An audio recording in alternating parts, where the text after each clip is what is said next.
Olá pessoal, sejam muito bem-vindos ao Cine ABC Metrópole, esse cantinho onde a cidade atropela o cinema com pressa e o cinema tenta devolver a cidade em 2 horas com cicatriz na cara e algum sentido que não seja só faísca de laboratório e costura fingindo que vira alma. E aqui a gente pega a cidade no pulso, encosta na tela e vê se a criatura aguenta ficar inteira, ou se a costura vira assunto da cidade que sempre aparece quando o corpo se parte em 2. E hoje eu já vou avisar, o filme de hoje é A Noiva, e é daqueles filmes impossíveis de se assistir no piloto automático. Ele chega como romance gótico, brutal, com aquele teste de linguagem meio estomacal, desses que te pedem coração, mas de preferência com o estômago funcionando junto. E olha, dizer que isso aqui é apenas uma reinvenção do mito de Frankenstein seria reduzir o filme a uma etiqueta confortável, dessas que a gente cola para não precisar encarar o que tá vendo. Por aqui, Maggie Gyllenhaal dirige e escreve o roteiro com rédea curta e assinatura nítida com um nanquim de sangue escuro, mas fundamentalmente ela não foge do feio quando esse feio é a verdade do corpo. Então bora ajustar essa poltrona rangendo porque hoje não tem sessão confortável. Hoje tem impacto de incômodo com pele rasgando em pedaços. Então vamos abrir essa pele? Quer dizer, vamos abrir essa tela. Bora! Was I just the same before the accident?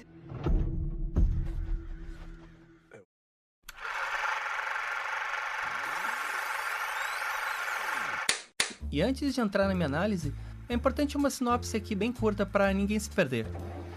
A Noiva se passa na Chicago dos anos de 1930, onde Frank, a criatura criada por Victor Frankenstein, vive solitário e fora do tempo, carregando mais de 100 anos de corpo remendado e culpa nas costas. Sem família, no sentido biológico, ele busca uma companheira e convence a doutora Euphronius, na pele de Annette Bening, a fazer o impossível uma outra vez, criar vida para servir à solidão de alguém. Só que essa criação, quando finalmente acontece, não fica preso apenas no laboratório. Ela acende o romance, polícia e o espetáculo no meio da cidade, como se a própria Chicago virasse uma testemunha, um júri e também palco desse experimento. A Noiva não é só um Frankenstein, é um Frankenstein em carne viva, com amor e os seus abismos. E é um filme que te olha na cara e pergunta uma coisa que o público adora evitar: por que a gente gosta tanto de monstro? Mas desde que esse monstro seja um pouco mais likeable ou gostável ou até apresentável.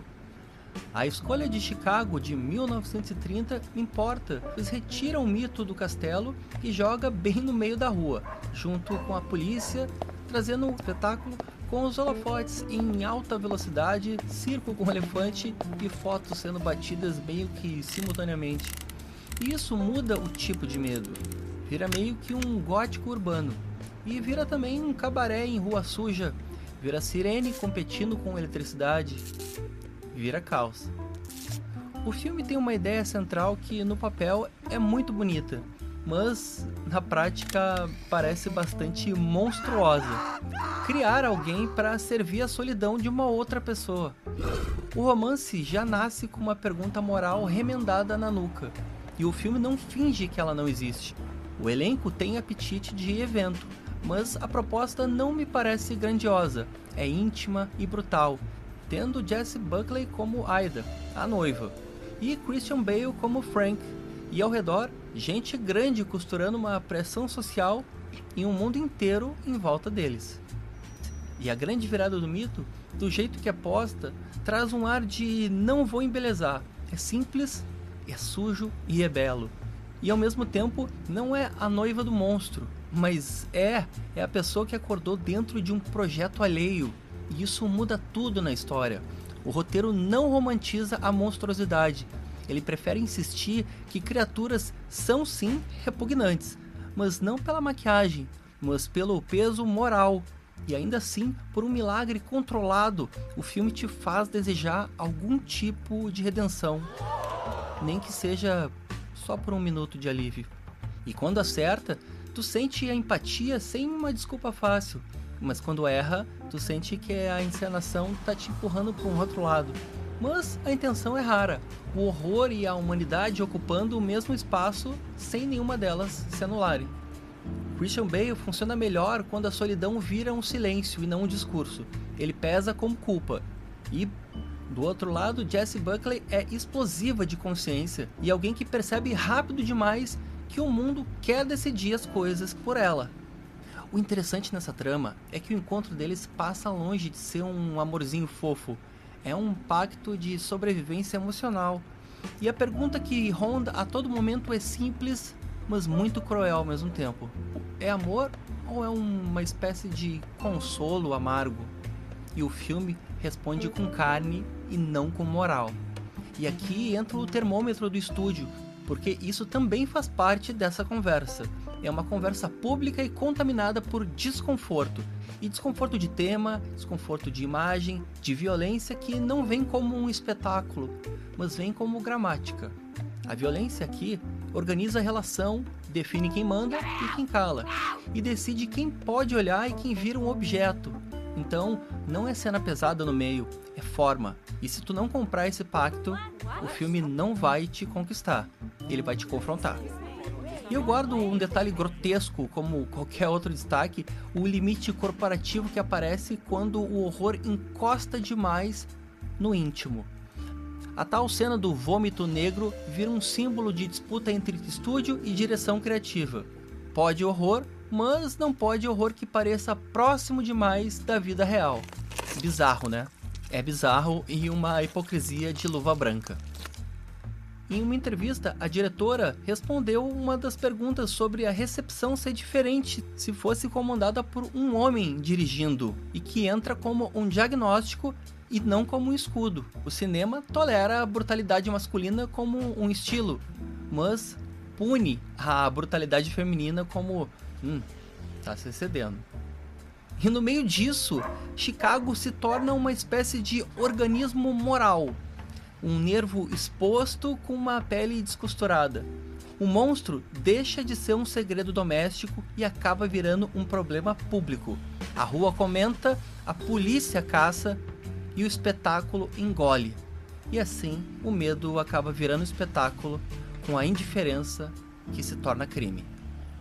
E num dado momento a gente acaba sentindo esse caldo de casal em fuga, meio road movie, num quê de Mickey Mallory de Assassinos por Natureza do Tarantino, e que ele nunca admitiu que era dele, mas que todo mundo sabe que a história sempre foi dele.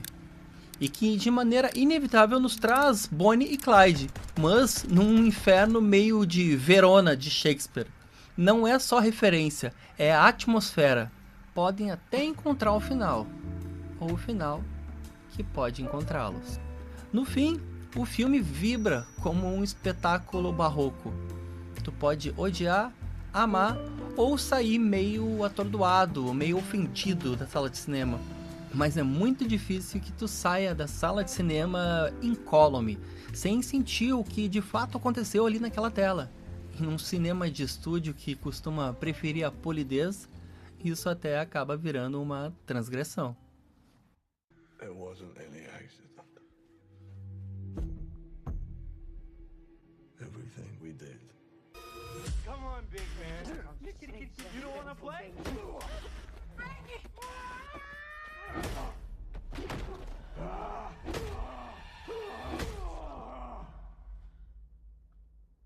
Until death do us part.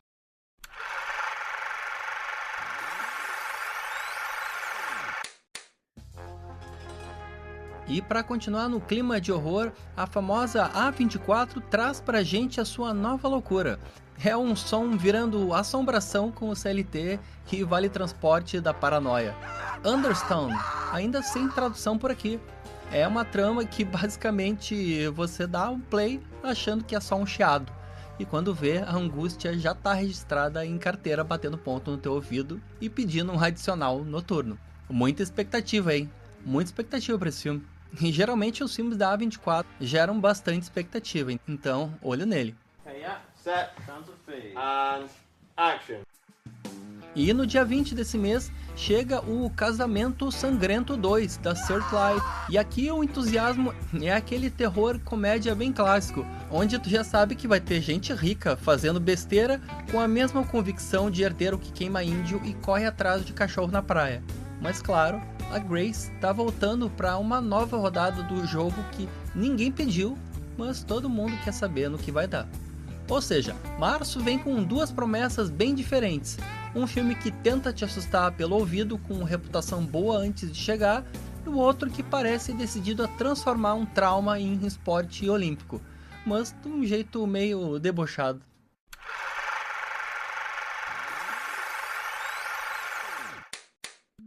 E agora chegou aquele meu momento favorito, justamente por ele ser exatamente como um bom terror deve ser. Parece que eu tenho controle até o papelzinho provar que eu não mando em absolutamente nada. E por aqui, como sempre, nós temos os temas clássicos, que você é quem vai decidir lá na frente o que vai acontecer com esse programa, com os nossos quadros. E já aviso que no futuro não muito distante, vem novidade por aí. Então vamos lá. Por aqui a gente tem o Cena de Esquina, Fita Crepe, Luz de Mercúrio e Beco do Roteiro. Então vamos misturar, vamos misturar. E aí agora a gente vai rodando a roleta e pronto! E o quadro sorteado foi Luz de Mercúrio. Pronto. E hoje quem manda é a estética, mas no caso uma estética que corta e não a que enfeita. Luz de Mercúrio é o seguinte: o filme não usa violência como choque isolado, ele usa como gramática. Ele organiza as relações, ele define poder, escolhe quem vira objeto, então o desconforto passa a não ser um defeito, mas uma construção.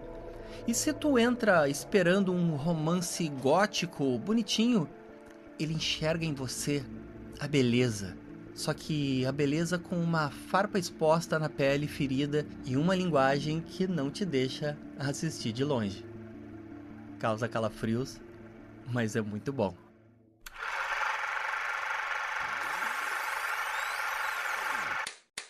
E uma indicação rápida e saborosa para entender de onde essa noiva saiu e por que ela virou um símbolo em minutos. A dica então é ir de Bride of the Frankenstein, a noiva de Frankenstein de 1935 do James Whale. Por quê? Porque ali você vê um mito em estado concentrado, com aquele humor mais macabro e dor de verdade, real, com solidão como horror e uma presença que não precisa de muito tempo para te assombrar para sempre. É uma versão perfeita para comparar com o 2026, sem preconceito algum. E o que era uma tragédia compacta acabou virando um espetáculo barroco. Mas a pergunta é sempre inevitável: cresceu por dentro ou só ficou maior por fora? Aí eu deixo para vocês. Confiram.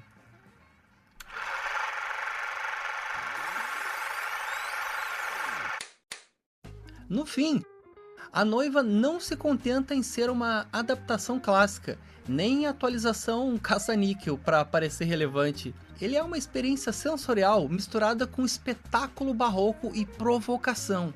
A plateia sai atordoada sim, mas também se sente responsabilizada, e isso é um elemento muito raro no cinema hoje. O filme não te dá um lugar confortável para sentar não, e ao mesmo tempo o longa definitivamente não é para todo mundo. A violência é gráfica e a brutalidade é bem explícita. Então, o desconforto acaba vindo no contrato e não por acidente. E quando um filme insiste no corpo como um campo de batalha, ele acaba dividindo mesmo. Então talvez seja exatamente essa a grande honestidade dele. Mas eu repito, vale muito a pena conferir. Esse filme tá demais. E agora eu quero saber de você. Tu topa esse pacto de incômodo ou prefere um monstro apresentável, de boa conduta e pronto pra foto, meio fofinho assim como foi o Jacob Elord do Guilherme Del Toro? E me conta também qual dessas opções tu quer fixa por aqui: Cena de Esquina, Fita Crepe, Luz de Mercúrio ou o Beco do Roteiro. Mas ó, se ninguém comentar, eu vou escolher sozinho, com a mesma calma de quem já entendeu que decisão importante não anuncia a chegada. Só aparece no clarão da faísca e quando tu percebe, ele já tá remendado. Então segue o Cine ABC Metrópole antes de escutar o It's Alive, seja pelo Spotify, o Deezer, o Amazon Music ou o Apple Podcast e também no YouTube.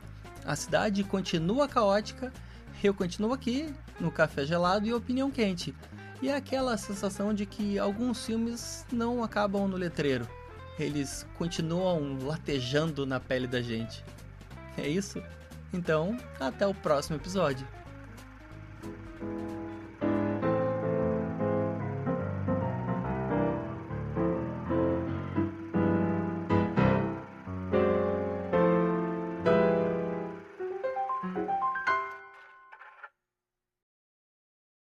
Esse podcast é uma produção do portal ABC do ABC.